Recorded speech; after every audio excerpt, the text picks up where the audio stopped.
O governador Carlos Brandão deve anunciar nos próximos dias o nome do novo desembargador do Tribunal de Justiça do Maranhão. Boa tarde, Carla. Na lista estão aí 2 mulheres e um homem. Algum se mostra aí mais promissor? Saindo aí na frente? Boa tarde. Boa tarde. Boa tarde, ouvinte Jornal da Mira. Antes de responder a tua pergunta, eu quero dizer que uma escolha dessa, ela não é somente pela vontade do governador, que tem aí a prerrogativa de escolher um novo nome dentre os 3 da lista tríplice, escolhida ontem pelo Tribunal de Justiça. Existe muita influência política, né? Muitas relações políticas que acabam por influenciar uma decisão como essa.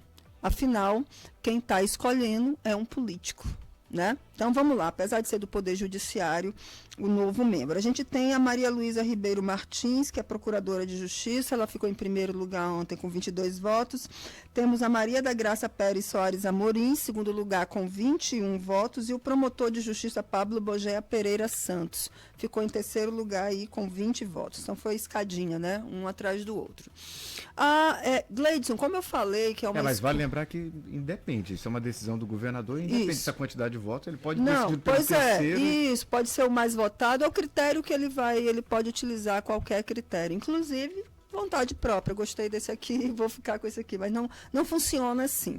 Então, eu falei para vocês da influência política. Temos sim, porque a Maria Luísa, por exemplo, ela tem uma relação próxima com a família do próprio Brandão, mas não nessa geração anterior. Então, me parece, pelo que eu apurei, há uma ligação antiga entre as famílias do governador, tanto que, pelo que minhas fontes me falaram, a própria mãe do governador diz que tem preferência pela procuradora, né? Tem o presidente do TRE, também visto como um apoiador dela, e familiares do secretário de Segurança daqui, o Maurício Martins, para a escolha dela. Então, existe, claro, uma ligação aqui, outra acolá, falando seria bom se ela fosse escolhida, e a vantagem que ela tem, além da influência política, é porque poderia ser um dos argumentos de que ela foi a mais votada,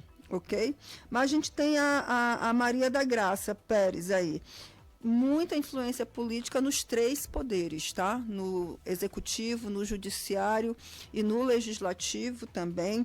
Muita gente aí que aponta ela como sendo a melhor opção para o governador Carlos Brandão. Tanto que o ministro do Supremo Tribunal Federal, Nunes Marques, já ligou para o governador falando da preferência dele, como seria importante, né? Pedindo para ela ser escolhida, assim, para ser mais direta.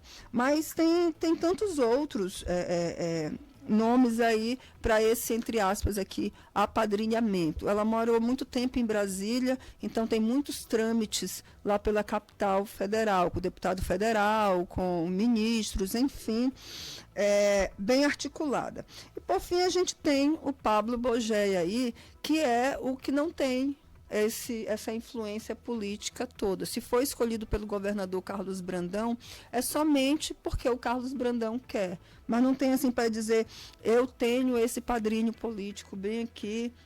E outro, ele é o mais novo dos 3, como ministro, como membro do Ministério Público, ele é o mais novo nome da lista tríplice. Aí tem um ponto que pode ser considerado desvantagem para ele. Não é nem uma questão da idade, mas um ponto que pode ser considerado desvantagem é porque existe uma decisão do Conselho Nacional de Justiça, do CNJ, para ter paridade de gênero nos tribunais, na composição das cortes. Então, são 2 mulheres contra um homem, sendo que a maioria do Tribunal de Justiça hoje, o pleno, é composto de homens. Mas, no momento, o tribunal ele precisa ter 50% aí para cada gênero. Sendo uma lista como essa, tendo influências políticas que acabam por interferir nessa decisão, o mais provável que entre as duas, elas duas têm vantagens em relação ao Pablo. Não é que isso seja determinante, gente, não é isso, mas pode ser considerado um dos pontos a serem levados a ser levado em consideração na hora da escolha. Essa escolha do Carlos Brandão tem previsão para acontecer depois que o Frois Sobrinho, o desembargador, assumir o comando do Tribunal de Justiça. Isso acontece amanhã. Então, amanhã ele assume, deixa o Paulo Welter, o desembargador Paulo Welter, deixa a presidência do Tribunal de Justiça e assume o Frois Sobrinho. Oficialmente, a sessão solene está marcada para quarta-feira. Talvez até no fim de semana o Carlos Brandão já anuncie o nome da nova desembargadora do Maranhão, que vem do 5º Constitucional do Ministério Público. Foi um detalhe que eu deixei de falar, Cabalau, na TV, porque essa vaga é destinada... Não, tu deixaste de falar não, tu deixaste exclusivamente para o Jornal da Mira, explica direito. Não, essas informações já é velha. Se é só para contextualizar. Então, é do Ministério Público e esses membros que foram escolhidos essa lista tríplice é de lá.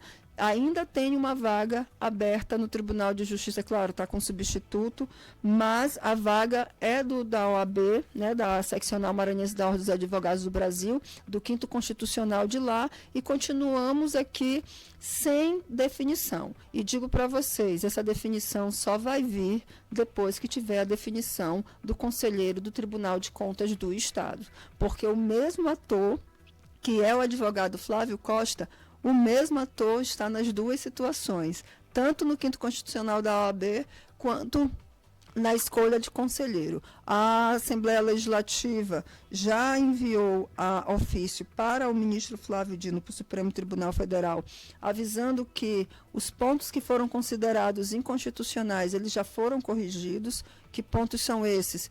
A questão da idade máxima para ser candidato é até 70 anos, a questão da votação secreta, e também a questão da necessidade de assinaturas. Continua sendo necessário 14 assinaturas, ou quem quer ser candidato, ter uma assinatura de um líder de bloco. Né? Então, assim, e aí vai depender se o Flávio Dino, a partir daí, suspende a decisão dele de que mandou parar o processo até que fosse analisado a constitucionalidade do que previa tanto o regimento interno da Assembleia quanto a própria Constituição Estadual.